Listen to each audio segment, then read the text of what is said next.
또 그것을 친히 이루어 가신다라고 하는 것이죠. 유명한 운명 철학가가 있었습니다. 수많은 고객을 확보하고 명성을 날리던 사람이었습니다. 사주팔자 그리고 관상 또 운명을 그야말로 귀신같이 맞추고 복채에 따라서 처방을 해주는 그런 사람이었습니다. 그런데 가끔씩 자기 점괘나 또 운명의 진단이 틀리는 경우가 있었습니다. 꼭 망할 사람인데 망하지 않고, 꼭 병들어 누워 있어야 할 사람인데 건강하게 활보하고 다니고, 죽을 사람인데 죽지 아니하고 잘 살고 있는 그런 케이스들이 있었습니다. 그래서 이 철학가가 그들의 배후와 배경을 조사해 보았다고 합니다. 그리고 발견한 것은 그들 모두가 예수를 믿는다는 것이었습니다. 그래서 이 사람이 예수님에 대해서 굉장히 궁금했습니다. 도대체 예수라는 사람이 누구이기에 이렇게 내 점괘가 자꾸 틀리게 하는가? 내가 알고 있는 이 사람의 운명에 대해서 자꾸 틀리는가? 그래서 예수에 대해서 굉장히 궁금했습니다. 가난을 풍요로 바꾸는 예수, 고통을 기쁨으로 바꾸는 예수, 실패를 성공으로 바꾸는 예수, 절망을 희망으로 바꾸는 예수, 죽음을 생명으로 바꾸는 예수. 그가 굉장히 궁금했어요. 도대체 이 예수라는 사람이 누군가? 그래서 예수를 연구하고 성경을 연구하다가 다 때려치웠습니다. 그리고 이 사람이 예수를 믿게 되었다는 것입니다. 그가 점을 보던 것을 다 엎어치우고, 그가 사람의 운명을 내다보던 책들을 다 버리고 예수를 구주로 믿는 믿음의 사람이 되었습니다. 사무엘상 2장 1절부터 10절 말씀은 사무엘의 어머니 한나가 사무엘을 낳고 하나님께 올려드린 기도입니다. 그녀의 기도에는 하나님을 죽이기도 하시고 살리기도 하시고 천국에 보내기도 하시고 지옥에 보내기도 하시는 분이시다, 이런 고백을 하게 되어지죠.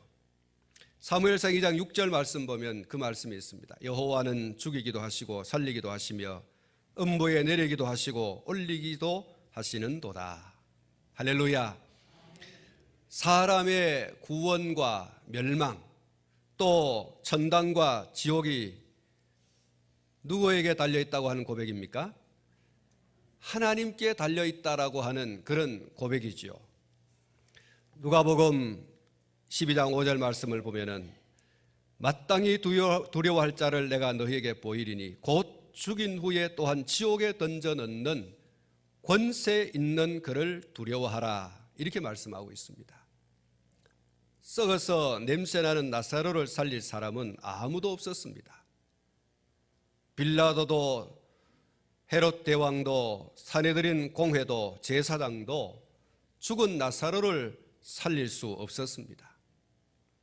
하늘과 땅의 모든 권세를 가지신 예수님만 죽은 지 사흘 된 나사로를 살려내는 권능을 행사하신 줄 믿습니다. 그렇습니다. 오직 하나님이신 예수님만 죽은 자를 살리고 멸망에 빠진 사람을 구원하시고 지옥 갈 사람을 건져내신다고 하는 확실한 증거를 예수님께서 보여주신 것입니다. 사랑하는 성도 여러분, 누가 살리기도 하시고 죽이기도 하십니까? 그것은 오직 생명을 만드신 하나님만 가능한 줄로 믿습니다. 그리고 또 고백합니다. 하나님은 흥하게도 하시고 망하게도 하시는 분이시다 라는 고백이지요. 그리고 하나님은 낮추기도 하시고 높이기도 하시는 분이시다라고 고백을 합니다. 사무엘상 2장 7절 말씀을 보면 이렇게 기록이 되어 있습니다. 여호와는 가난하게도 하시고 부하게도 하시고 낮추기도 하시고 높이기도 하신다. 8절을 보시면 가난한 자를 진토에서 일으키시며 빈핍한 자를 거름더미에서 드사 귀족들과 함께 앉게 하시며 영광의 위를 차지하게 하시는도다 그랬습니다. 한마디로 말하면 하나님은 인간의 생사화복, 흥망과 성쇠를 임의로 조장하여 주시는, 임의로 섭리하시는 그런 분이시다라고 하는 것을 한나는 고백하고 있는 것입니다. 한나의 고백이 그의 삶 속에 그대로 적용되어지는 것을 볼 수가 있습니다. 하나님은 죽은 자와 다를 바 없는 한나를 산 자와 같이 만들어 주셨습니다. 시집을 가서 자식을 낳지 못하는 불임 여성이 되었다라고 하는 것은 한나의 입장에서 보면 나는 살아있다고 하지만 죽은 것이나 다를 바 없다.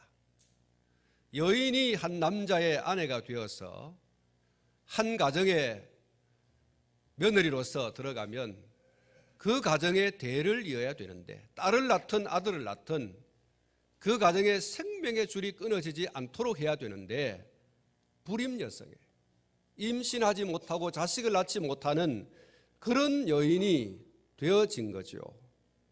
그래서 한나의 입장에서 보면 나는 살아있지만 나는 죽은 것이나 다를 바 없다. 생명을 잉태하지 못하는 내가 살아있은들 이것이 살아있다고 할 수가 있는가? 나는 죽은 것이나 다를 바가 없다. 그런 것이죠.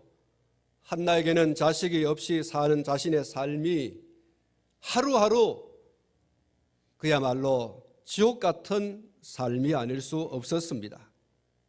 더군다나 남편이 첩을 얻었습니다. 분인나라고 하는 이름을 가진 여인을 첩으로 이렇게 맞아들이고 그 분인나가 자식을 잉태하게 되었어요.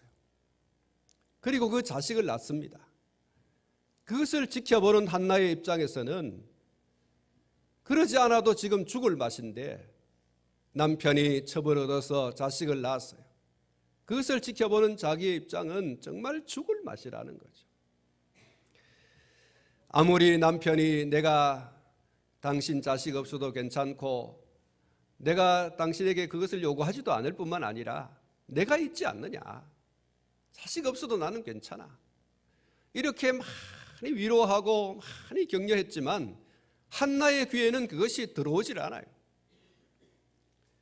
오직 한나는 한 남편의 아내로서 한 가정의 며느리로서 이 가정에 딸을 낳든 아들을 낳든 대를 이어줘야 되는데 그러지 못하다라고 하는 거기에만 꽂혀 있어요.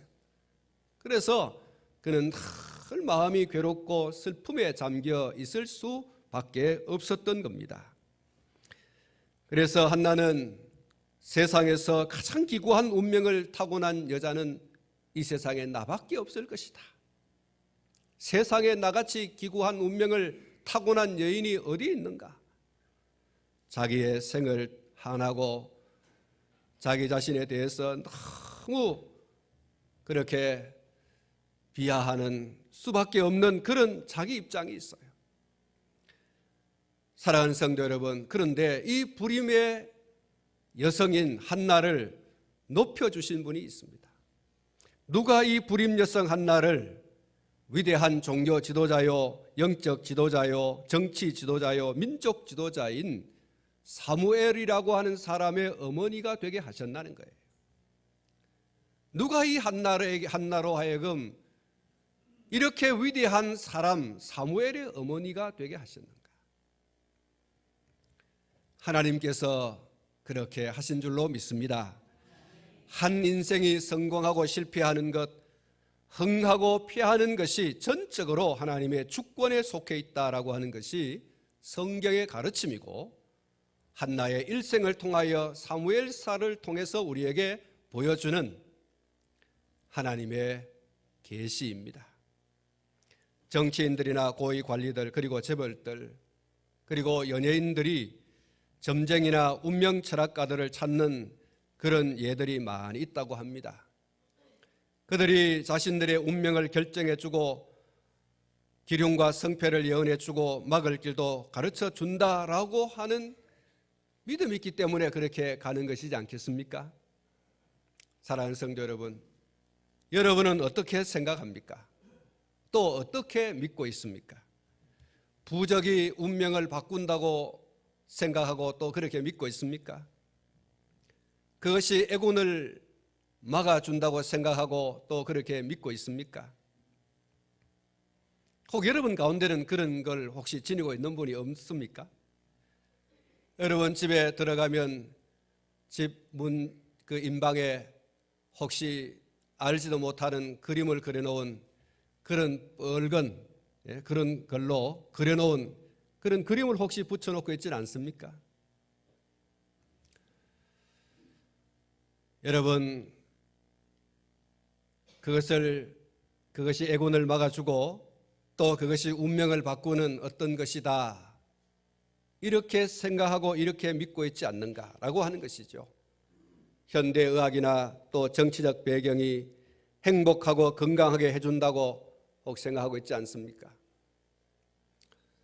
요즘 우리 사회가 성아무개라고 하는 사람 때문에 정말 시끌벅적하죠. 여러분, 그분이 정치인으로 한 2년 동안 그렇게 몸을 담았습니다.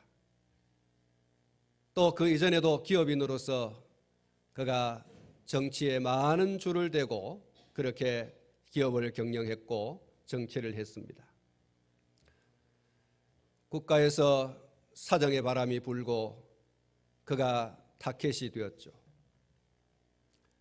그는 이렇게 말했습니다. 나만 가지고 왜 이래?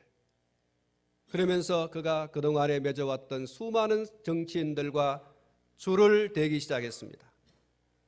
날 좀 살려달라. 날 좀 살려달라. 아무도 나는 너를 모른다.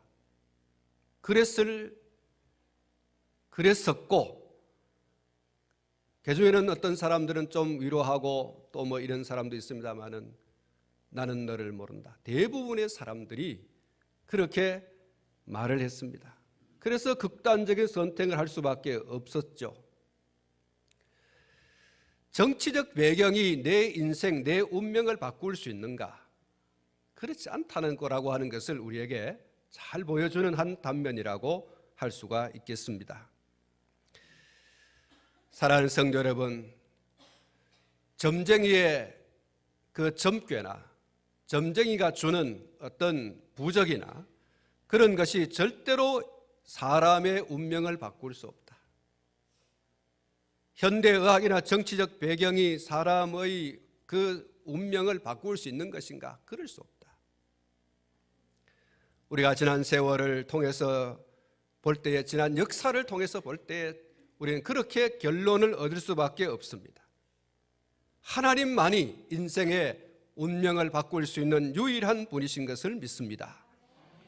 확실하게 여러분 고백할 수 있기를 축복합니다. 개인과 한 가정과 한 나라가 흥하고 망하는 것, 잘 되고 잘 되지 않는 것, 성공하고 실패하는 것, 넘어지는 것과 회복되어지는 것, 이 모든 것이 하나님의 절대 주권에 속한 것이다. 왜 그렇습니까? 이 세상에 보이는 것과 보이지 않는 모든 것의 주인이 바로 하나님이신 줄로 믿습니다. 그 주인 되신 하나님께서 당신의 만들어 놓으신 것을 그 누구에게도 맡긴 적이 없어요. 하나님께서 이것을 친히 운행해 가시는 줄 믿습니다. 그것을 우리는 하나님의 절대 주권 혹은 하나님의 절대 주권과 섭리라고 이야기하는 것입니다. 오늘 우리가 읽은 본문도 이와 같은 맥락에서 엘리 가문의 한 가문이 쇠하고 급기야는 멸문에 이르는 것과 또 그 반대로 사무엘이라고 하는 한 사람이 혜성처럼 일어나서 한 시대를 이끌어가는 위대한 인물이 되었는데 그 배후에 누가 있는가? 하나님의 절대 주권과 섭리가 있다는 사실에 오늘 저와 여러분들이 주목할 필요가 있어요. 사무엘상 2장 30절 하반절에 보면은 나를 존중히 여기는 자를 내가 존중히 여기고 나를 멸시하는 자를 내가 경멸히 여기리라 그랬습니다. 여러분, 이 말씀은 하나님께서 한 개인과 한 가정과 그리고 한 나라를 흥하게 하시고 망하게 하는 것, 잘되게 하시고 또 잘되지 않게 하시고 성공하게 하시고 실패하게 하시고 든든하게 서가게 하시고 넘어지게 하시는 것, 이 모든 것에 대해서 그렇게 되어지게 하시는 중요한 기준으로서 오늘 이 말씀을 하고 있는 것입니다. 태초부터 지금까지 하나님은 나를 존중히 여기는 자를 내가 존중히 여기고 나를 멸시하는 자를 내가 경멸히 여기리라 라고 하는 이 대원칙을 바꾼 적이 없습니다. 하나님은 이 대원칙을 철저하게 지켜 오셨고 그것은 주님 다시 오시는 날까지 계속 되어질 줄로 믿습니다. 그가 누구이든지 간에 하나님은 이 원칙에 따라서 한 개인도 한 가문도 한 나라도 하나님이 주장해 오셨습니다. 하나님께서 오늘 이 본문에서 이렇게 선언을 하고 있습니다. 내가 나를 위하여 충실한 제사장을 일으키리니 그 사람은 내 마음 내 뜻대로 행할 것이라. 내가 그를 위하여 견고한 집을 세우리니 그가 나의 기름 부음 받은 자 앞에서 영구히 행하리라. 할렐루야. 여러분, 여기 하나님의 절대 주권을 하나님이 공포하십니다. 내가 나를 위해서 충실한 제사장을 일으키겠다. 여러분, 이 앞에 한 제사장을 폐하는 그런 말씀이 나옵니다. 엘리 제사장을 폐한다는 거죠. 그리고 충실한 제사장 사무엘을 하나님이 주권적으로 일으키시고 그 사람이 내 마음 내 뜻대로 행할 것이다. 내가 그를 위해서 견고한 집을 세운다. 내가 그를 위해서 견고한 집을 세운다.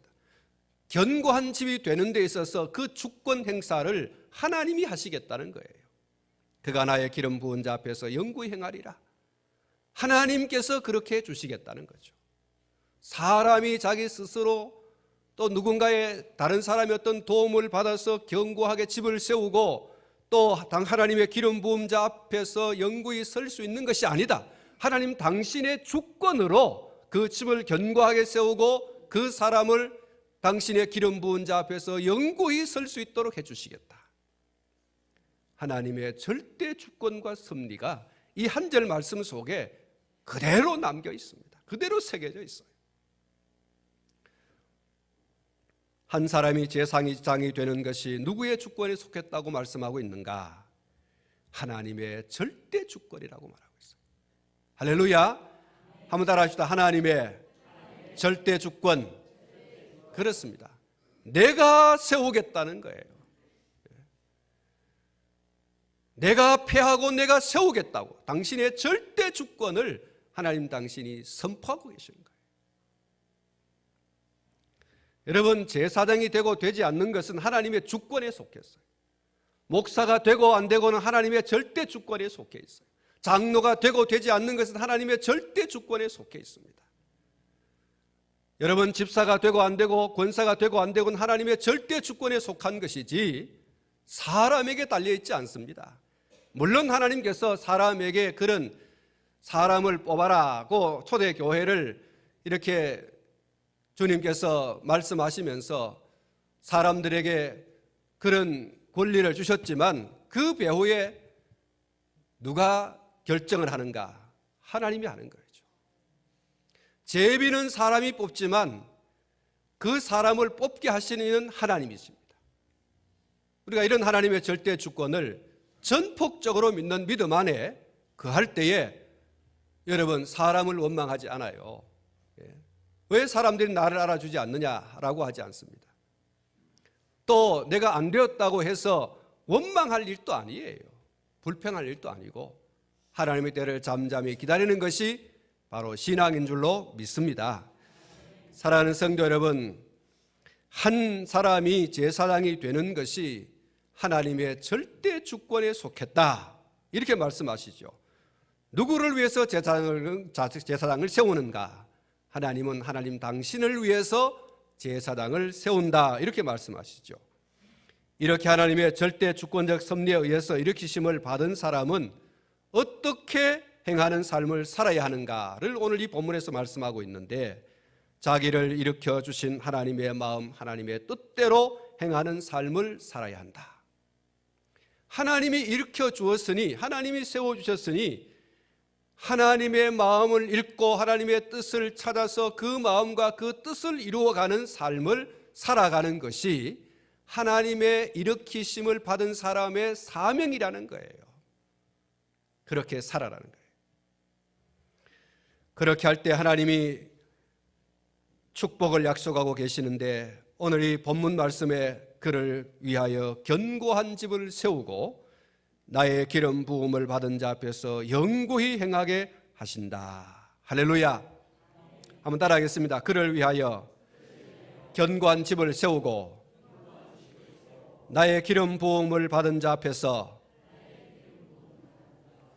영구히 행하게 하겠다. 할렐루야. 미국의 보편적인 가정을 대표하는 가문으로 조나단이라고 하는 가문과 스미스라고 하는 가문이 있습니다.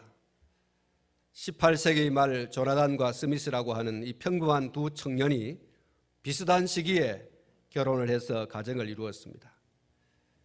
이 요나단 가정은 평범했지만 부부가 화목하고 또 하나님을 사랑했습니다. 정직하고 성실한 생활 태도를 갖추고 자녀들을 하나님의 선물로 여기면서 하나님의 말씀으로 아이들을 가르쳐 키웠습니다. 스미스 가정은 알코올 중독과 도박이 끊어지지 않았고 부부 사이가 원만하지를 못했습니다. 극도로 좋지 않은 그런 관계로 나아가게 되어졌습니다. 신앙심도 없었고 생활 태도도 바르지 못했습니다. 200년이 지난 뒤에 이 두 가정의 가계를 조사해 보았습니다. 조사 결과가 참으로 놀랍습니다. 스미스 가정의 경우는 이렇습니다. 이 가문에서는 지금까지 190명이 사형을 당했습니다. 후손의 3분의 1 이상이 정신병을 앓았습니다. 절반 이상이 문맹자로 마약 사범, 알코올 중독자, 범죄자의 길을 걸어갔다고 하는 데이터가 나왔습니다. 반면에 조나단 가문에서 부통령이 1명이 나왔고 주지사가 3명이 나왔고 대학 총장이 13명이 나왔고 변호사가 149명, 판검사가 48명, 목사님이 116명, 장차관이 82명, 사업가가 75명, 발명가가 25명, 의사가 68명, 교수가 68명이나 배출이 되었다. 이렇게 데이터가 나왔습니다. 사랑하는 성도 여러분, 이 결과가 어떻게 나왔습니까? 조나단 후손들이 보통 사람들보다 뛰어난 머리를 가지고 태어난 것일까? 조사를 해보니까 지능지수는 오히려 스미스 가문보다 높지를 못했습니다. 오히려 스미스 가문의 사람들이 이 머리가 굉장히 좋았다는 거예요. 사랑하는 성도 여러분, 이러한 두 가정의 이야기는 두 가정의 이야기로 끝나는 이야기가 아닙니다. 우리 모두의 이야기이기도 하는 것입니다. 스미스의 가문처럼 망해가는 가문이 있는가 하면은 조나단 가문처럼 일어나는 가문이 있습니다.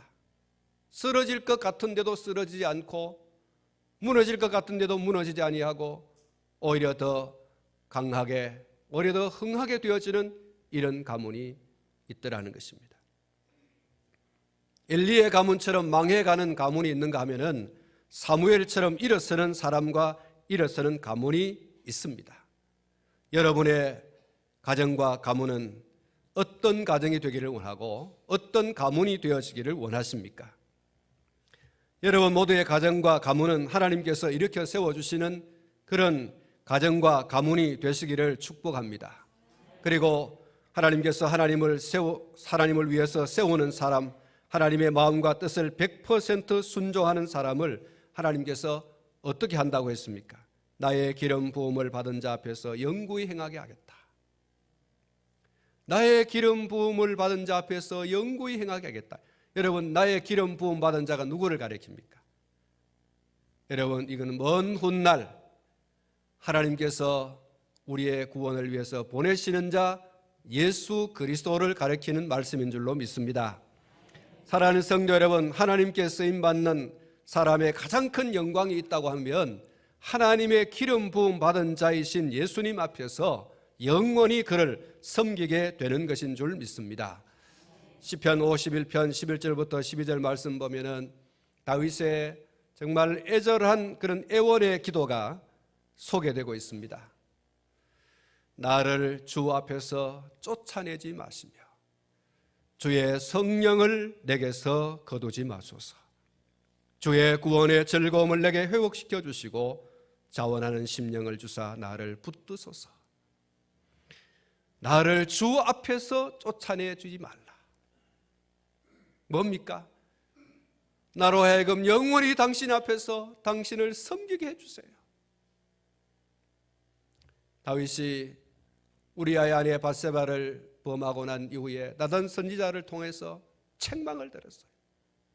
어째서 이런 일을 행했냐는 거예요. 하나님의 기름 부음 받은 종이 하나님의 뜻을 따라서 순종하면서 살아야 되는데 어찌하여 육신에 끌어오는 그 정욕을 이기지 못하고 남의 아내를 겁탈하였는가? 이렇게 나단 선지자로 하여금 책망을 듣고 그 자식이 죽을 것이다. 서슬퍼런 하나님의 그런 심판의 말씀이 다윗에게 전달되었습니다. 다윗이 그 일로 하나님 앞에 엎드립니다. 하나님, 나로 하여금 하나님 당신 앞에서 제발 쫓아내지 마십시오. 내게 부어주신 성령을 거두어 가지 마십시오. 내게 다른 아무 것이 없어도 괜찮습니다. 내게 제발 성령만 거두지 마시고 나로 하여금 아버지 앞에서 이 섬기는 일에 대해서 나를 쫓아내지 마십시오. 이것이 내게 있어서 그 무엇보다 중요합니다. 아버지 앞에서 쫓겨나는 그 일만큼, 성령을 거두어 가시는 그 일만큼 내게 큰 일이 없습니다. 절절하게, 그는 애절하게, 애타게 하나님 앞에 기도하는 것을 볼 수가 있습니다. 시편 65편 4절에 주께서 택하시고 가까이 오게 하사 주의 뜰에 거하게 하신 사람은 복이 있나이다. 우리가 주의 집고 주의 성전의 아름다움으로 만족하리이다. 할렐루야. 여러분, 주의 택하시고 가까이 오게 하시고 주의 뜰에 거하게 하시는 이것이 얼마나 큰 축복인지 모릅니다. 우리가 목사로 기름 부음 받고 장로로 기름 부음 받고 안수집사로 혹은 권사로 여러분 이렇게 하나님의 부름 받아서 세움 받아 하나님을 섬길 수 있도록 이 한 이 직분이요 얼마나 귀한지 몰라요. 우리가 이거 귀한 줄 알아야 됩니다. 이것이 어떤 것보다 소중한 줄로 여러분 아셔야 합니다. 사랑하는 성도 여러분, 우리는 모두가 예수 그리스도 안에서 하나님의 부름을 받고 하나님의 귀한 직분을 받은 사람들인 줄 믿습니다. 우리가 어떻게 행하여야 하는가? 하나님의 마음, 하나님의 뜻에 초점을 맞추어서 하나님의 마음과 하나님의 뜻을 100% 이루기 위해서 살아가는 그런 충실한 하나님의 사람들이 되어야 할 줄로 믿습니다. 그러면 하나님은 말씀하신 대로 우리를 더욱 존중히 여겨줄 줄로 믿습니다. 사랑하는 성도 여러분, 엘리와 그 가문이 왜 이렇게 폐함을 당하게 수밖에 없었는가? 여러분, 엘리가 제사장으로서 정말 잘했어야 합니다. 하나님을 무엇보다도 존중히 여길 줄 알아야 되고 제사장의 그 직분이 얼마나 소중한 것이고 그 직분으로 하나님을 섬기는 그 일이 얼마나 중대한 일이고 그것이 얼마나 귀한 일이라고 하는 사실을 알아야 했었습니다. 그런데 엘리 제사장은 하나님보다 자식들을 더 소중히 여겼어요. 자식들이 성전에서 섬기는 여인들을 겁탈하고 하나님 앞에 올려드리는 그 제사의 제물을 막 갈고리를 찍어서 좋은 것을 집어삼켜 먹어버리고 있는데도 불구하고 이 제사장이 제사장으로서 자녀들을 제대로 책망하거나 세워가지를 못했습니다. 그래서 하나님께서 그 가문을 폐하겠다고 하셨어요. 마음에 작정하시고 그 가문에 주어진 제사장의 그 명예로운 직분을 하나님께서 회수하셨어요. 그 제사장의 직분을 다른 충실한 제사장에게 맡겨버리겠다고 하시고 그것을 하나님께서 실행하시죠. 사랑하는 성도 여러분, 하나님은 하나님을 존중히 여기는 자를 존중히 여깁니다. 하나님을 우습게 생각하는 사람을 하나님께서 경멸하신다고 했어요. 그가 누구이건 상관하지 않습니다. 하나님은 그 대원칙을 예나 지금이나 변함없이 앞으로도 적용해서 가실 겁니다. 하나님의 절대 주권과 섭리로 그렇게 하신다는 사실을 저와 여러분들이 기억하면서 오늘 저와 여러분이 하나님의 마음, 하나님의 뜻에 늘 초점을 맞추어서 그 하나님의 마음과 뜻을 100% 이루어 드리기 위해서 살아가는 충실한 하나님의 사람들이 되어야 할 줄로 믿습니다. 그러면 하나님은 약속하신 대로 행하십니다. 존중히 여겨주십니다. 하나님께서 높여주십니다. 하나님이 세워주시는 줄 믿습니다. 우리와 우리 가문과 우리 가문을 하나님께서 반드시 일으켜 세워 가시는 줄 믿습니다. 우리로 하여금 영원히 우리 주 예수 그리스도를 섬기는 복을 하나님께서 누리게 하십니다. 사랑하는 성도 여러분, 여러분과 여러분의 가문이 앞으로 계속해서 정말 하나님이 이렇게 세워주는 그런 개인과 가문과 가정이 되셔야 됩니다. 믿음의 그야말로 명문 가정과 가문이 되셔야 됩니다. 하나님 존중히 여기셔야 됩니다. 여러분, 목사의 가정에 장로가 나고 권사가 나고 집사가 나고 또 목사가 나고 이렇게 계속 이어져 가야 되고요. 장로의 가정에 목사도 나고 장로도 나고 권사도 나고 집사도 나고 선교사도 나고 이런 여러분 영적인 명문의 가문으로서 그 대가요 계속 이어져 가야 돼요. 우리가 그리스도인으로서 믿음의 사람들로서 그 대가 중단된다는 것에 대해서 두려워할 줄 알아야 돼요. 이가봇 하나님의 영광이 떠났다. 여러분 그런 저주를 받으면 안 돼요. 대가 이어가야 돼요. 나를 존중히 여기면 하나님께서 말씀하십니다. 내가 존중히 여겨줄 것이다. 나를 업수히 여기면 내가 경멸히 여기겠다. 저와 여러분들이 두려움으로 말씀을 받으셔야 됩니다. 하나님, 내가 앞으로 내 인생을 살아가는 삶에 있어서 정말 내 후대를 생각하겠습니다. 나도 생각하지만 나의 후대도 생각하겠습니다. 하나님의 마음이 뭔지, 하나님의 뜻이 무엇인지를 잘 살피는 충실한 제사장으로서 그것을 이루어가는 충실한 제사장으로 살아가겠습니다 라고 하나님 앞에 다짐하고 그리고 그렇게 사시면 하나님 당신을 최고로 섬기겠다는데, 하나님 당신의 마음을 읽고 당신의 뜻을 따라서 살아가겠다는데 하나님께서 어떻게 해주시겠습니까? 약속을 지키실 거예요. 약속을 지키시는 분이에요. 다시 한번 사랑하는 성도 여러분, 기억하시기 바랍니다. 내 가정과 가문에 대를 이어 하나님의 일으키심을 받는 사람들이 일어나는 것에 대해서는 감사해야 되지만 그것이 중단될 위기가 왔을 때에는 두려워해야 됩니다. 왜 이럴까? 그래서 빨리 여러분 돌이키셔야 됩니다. 하나님의 마음과 하나님의 뜻을 쫓아서 살아가야 되겠다고 하는 충실한 제사장의 자리로 내가 돌아서지 않으면 하나님은 끝장냅니다. 하나님을 죽은 자로 생각하면 곤란합니다.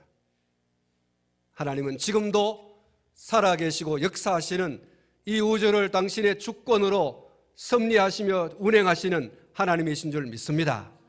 한 개인과 가정과 가문을, 한 민족 목적을 그렇게 하십니다.